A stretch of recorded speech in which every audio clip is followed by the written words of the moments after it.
Welcome to the Game Changer Podcast. I'm your host, Elijah Bryant, and I got a special guest with us today. Got my guy, Rich. How you doing? Good. I'm feeling Sir. good. Feeling good. So, Rich, let's bring them back. Where you from? I'm from Fort Lauderdale, born and raised. Okay. So, like, you did high school. Yeah, like born and raised. I played sports, played basketball. Um, didn't play semi-pro. Could have went to college to play basketball, but it was a little expensive, so that didn't work out. So started looking for other ways to make money, because like growing up, everybody plays sports. Everybody, that's like the one way out. So it didn't work out. So I had to find another avenue of getting out and making things happen. For sure. Yeah. Before we get to that, let's bring them back, right? You have siblings? Yeah, I have two siblings. Okay.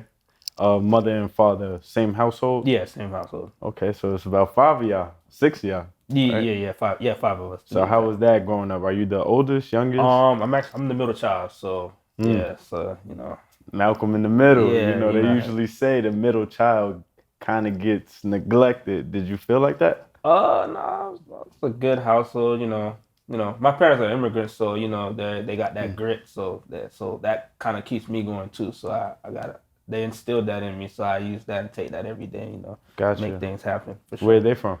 They're from Haiti, so yeah, everybody knows the background around Haiti, so yeah. Yeah, they wanted a better life. So Yeah, definitely. okay, you had any jobs in high school? I had one job, but it didn't work out because I was playing sports and I ended up getting fired. So What was the job? it was called Old Time Pottery. It was just like a regular retail store. I was doing like shopping carts. I was like getting the shopping carts. I was helping like people in the store, just the regular retail store stuff. Yeah. Okay. Is there anything that motivated you to get that job? At that time, important time, I'm in high school. I needed some money, and I was like, I got to get some money. I need some money in my pocket. So I was like, yeah, I definitely got to get a job. So yeah, that was like my go-to at that point in time when I was playing sports. So I was like, yeah, let me just go get a job and see if I could put some money in my pockets. Definitely. So in terms of sports, were you the man in high school? Were you up and coming or like the high school that I went to, it was kind of like more of a like favoritism.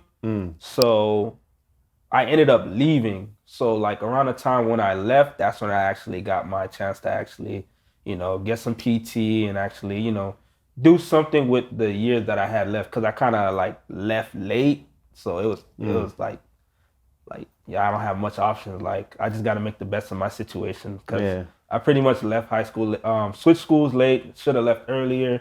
Then, and then I did what I did with that time frame that I had during that time. Okay. Did you have, like, in terms of like growing up, did you have any entrepreneur type jobs where you just hustled? Oh, entrepreneur. Nah, it was just really just sports. Like I was like a sports guy. Like, yeah, just sports every day.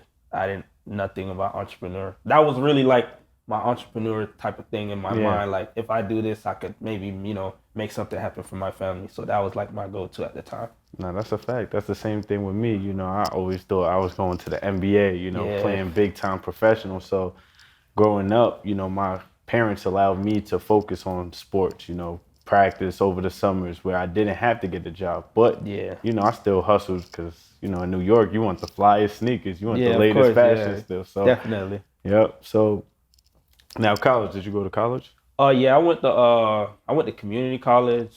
Was there for like, not even gonna lie, a couple months. I couldn't do it. I couldn't do it. I don't know. It just wasn't for me. I felt like I was just trapped. I had to do certain things that I know didn't have nothing to do with what I wanted to do. And then just me being there, I was just draining, and I was like, yeah, I couldn't do it. So that's when I started like figure out the entrepreneur way. I was like, I gotta just like try something else that could save me time, because I was seeing a lot of videos about how these top top entrepreneurs, they a lot of them didn't go to college. They have high school degrees, and they found a way to make it out. So that's when I really tried to like lock in and figure out what's my purpose and what I'm good at, pretty much. So what was your next steps after that?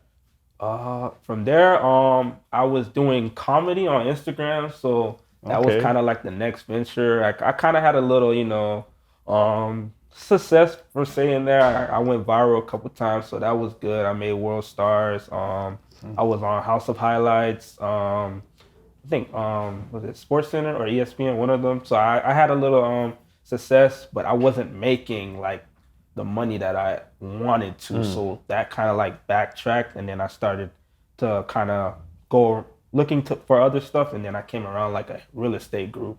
So that's mm. where I kind of was like, okay, wholesaling. Everybody goes on YouTube, they see wholesaling. So that's where I really was like, okay, I could probably make something happen with this because the gurus they make it look so easy, but it's not as easy as it looks. Pretty much, you got to really Yeah, put in that work to make stuff happen. that's a fact. So, in terms of like the comedy, right? Did Yeah. you have like a page for this?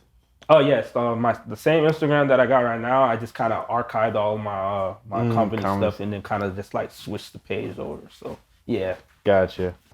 So, in terms of the comedy, you like completely done with that? Like, did you get like uh, a following from it? yeah, yeah. Because I know That you that went viral a couple of Yeah, yeah, times. yeah. So, That actually got me to like kind of where my Instagram followers are now. So, from there, I was like, when I wasn't doing it anymore, I'm like, I feel like I could still, do something and still use that audience that I have to make something happen. So that's where I was like, if I start doing like real estate and I get really good at it, then I could maybe eventually start doing content in that area and just in kind that of, lane. make some type of funds from there as well. But that's Yeah. still a work in the process, of course. So yeah, that Mm-hmm.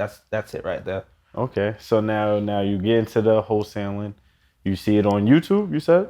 Yeah, I came across it on YouTube, typed in, seen a wholesaling video, got interested. I was like, there's no way, but and there is a way, of course, but Yeah. and then I've learned that wholesaling it's a great skill. A lot of people think it doesn't work, but it does when you have the right tools and you have the right people, and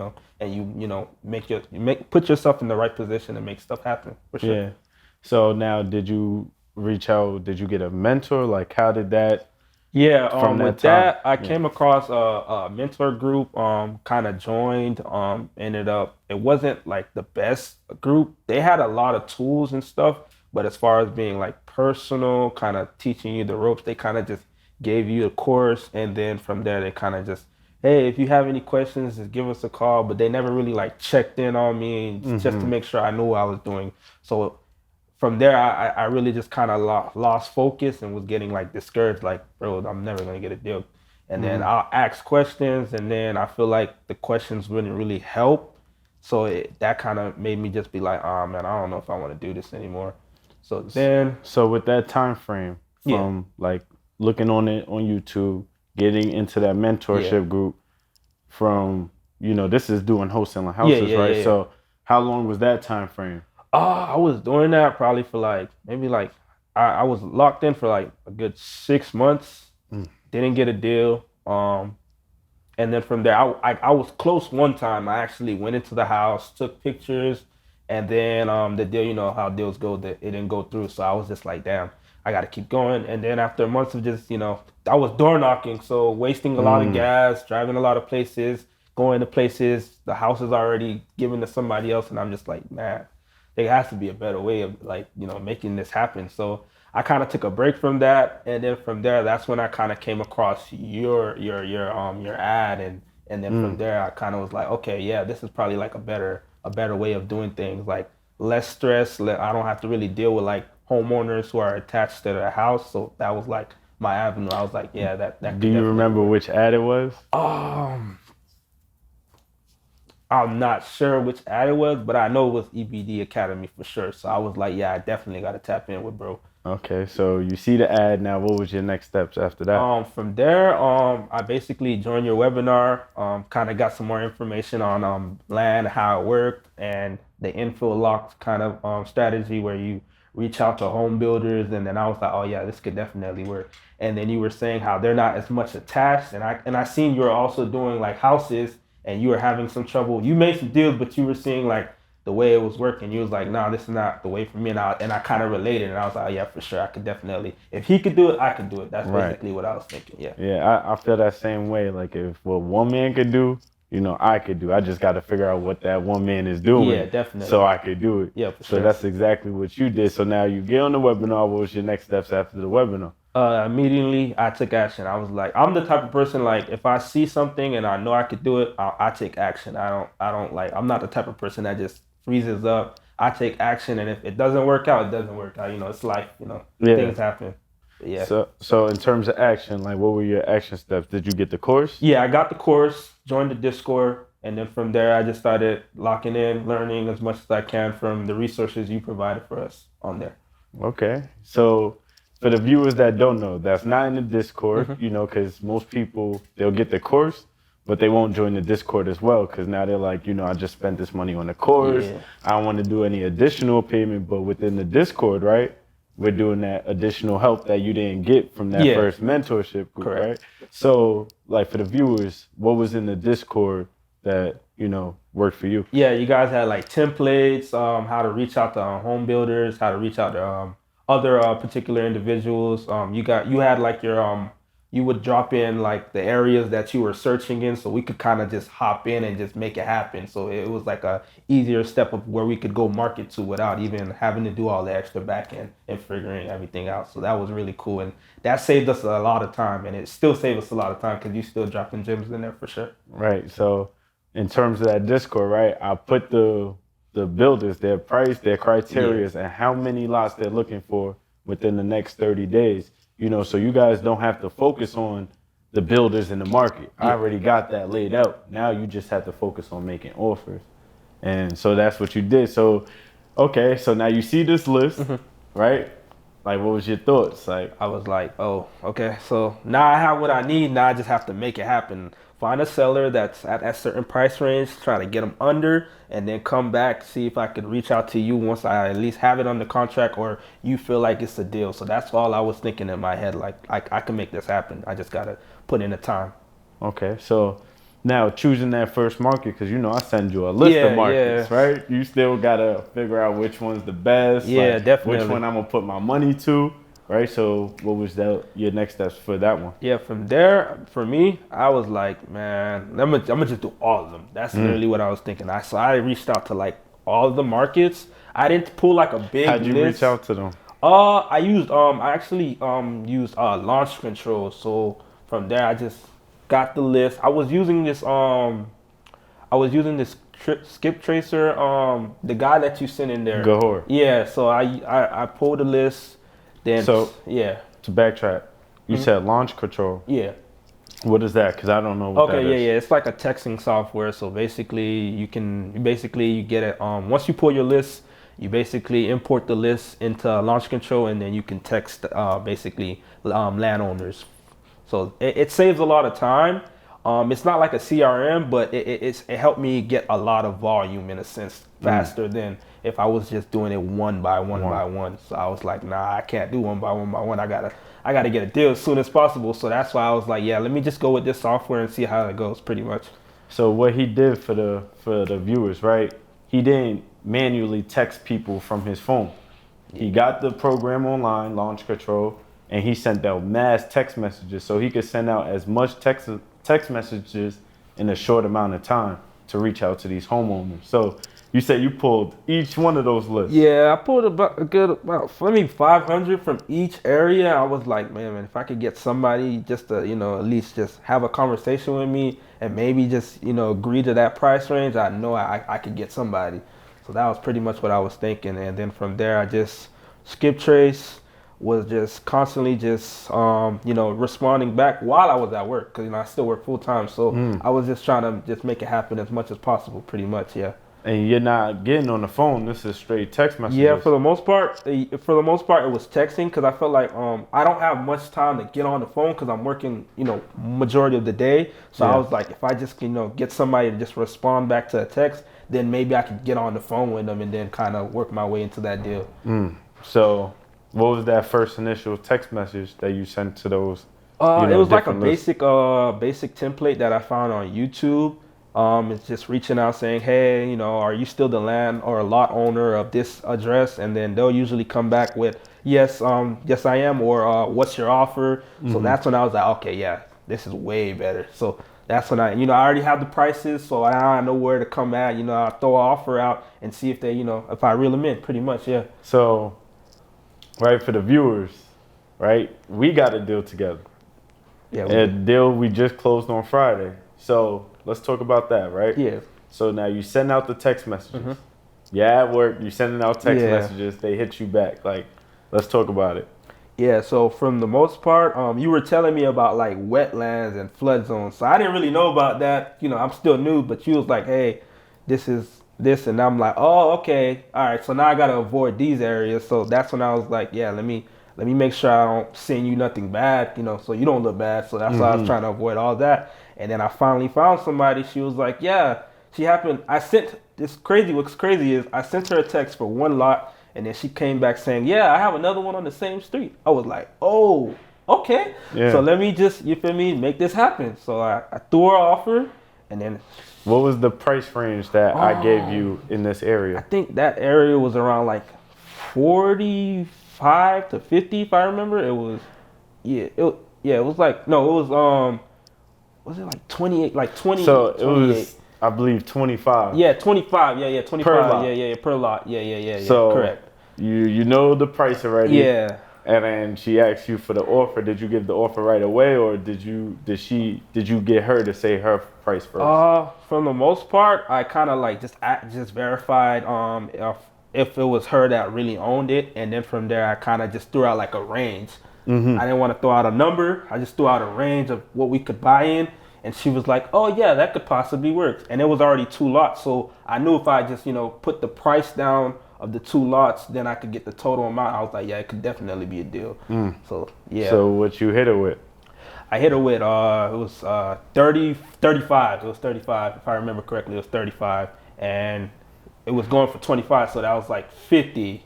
50 together per 25 per lot, so that's 50. And then I was like, let me come a little bit lower. So I was like, yeah, let me get both for 35 around there. She was like, yeah, that could possibly work. And she was already old.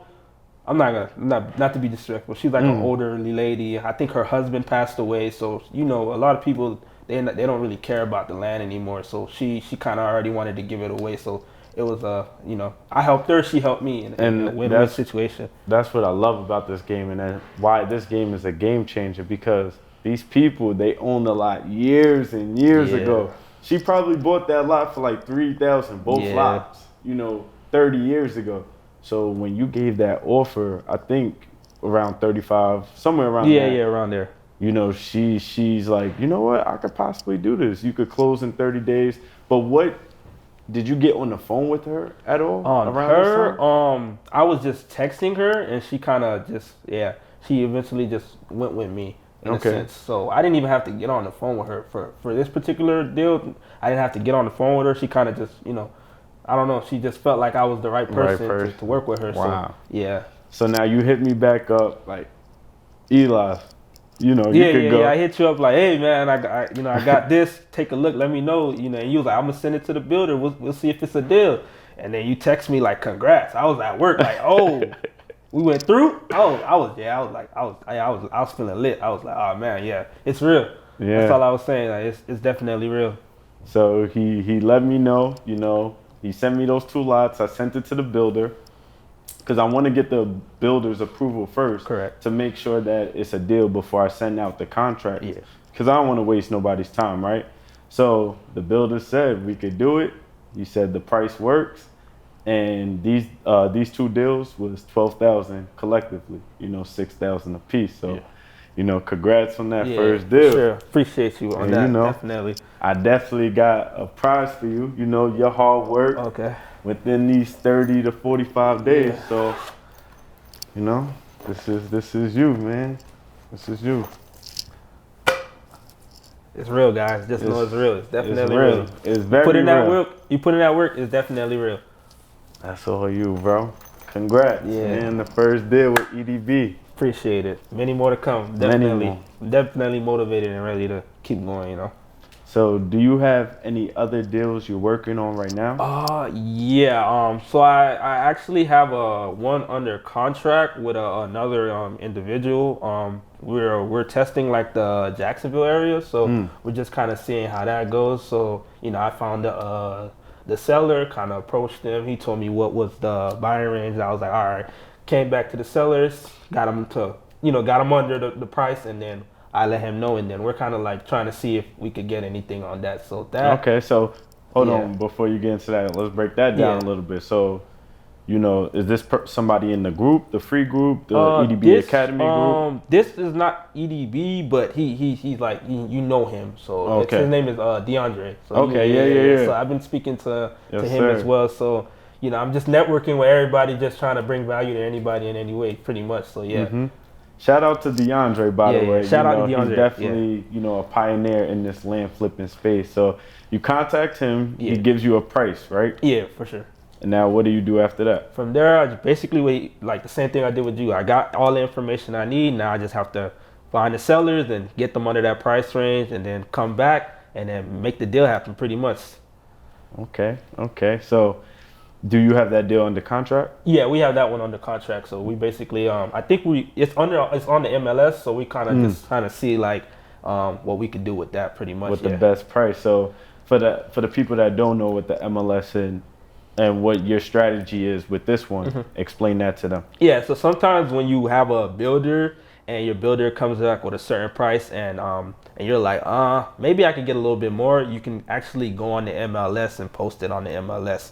So you don't actually need a realtor. You can actually go through a certain website, and then from there you can list it through that company, and then you can find possible buyers and retail buyers builders and retail buyers on there as well. So that's a good avenue as well to make some money, of course. Yeah. So what he's doing is he's trying to make the most out of the deals he finds, because with this game, we're not working for wages.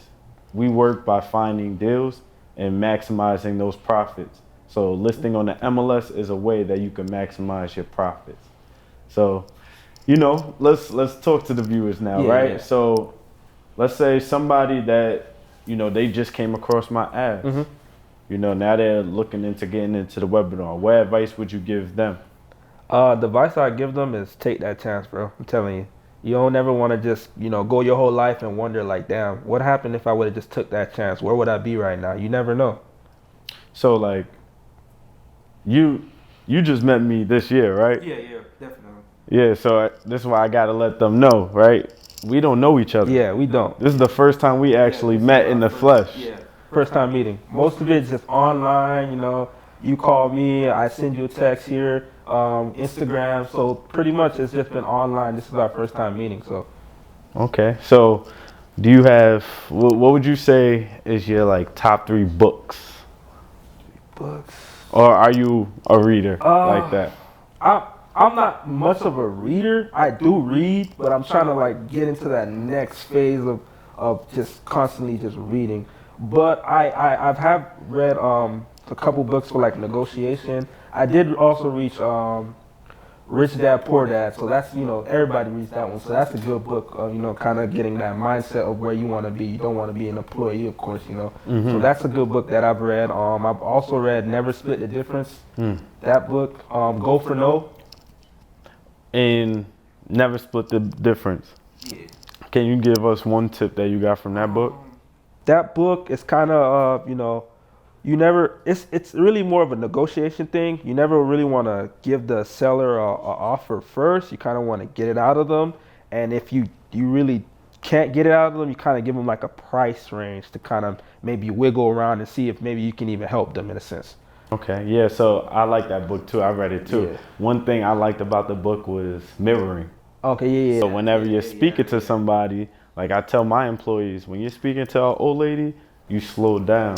You match their tone of voice and stuff like that. You mirror them. Yeah. And now if you're talking to somebody that may be a little bit more aggressive, you kind of match their tone as well. You might speak more up. You might stand up instead of sitting down speaking to them. Like you got to mirror these people in order to have them relate to you. Because people like doing business that they can relate to. Yeah, definitely. You got to be likable, You definitely want to be likable. So if they're loud, upbeat, you want to be loud and upbeat. You just match their energy, definitely. Yep. So what was that other book you said? Go for No.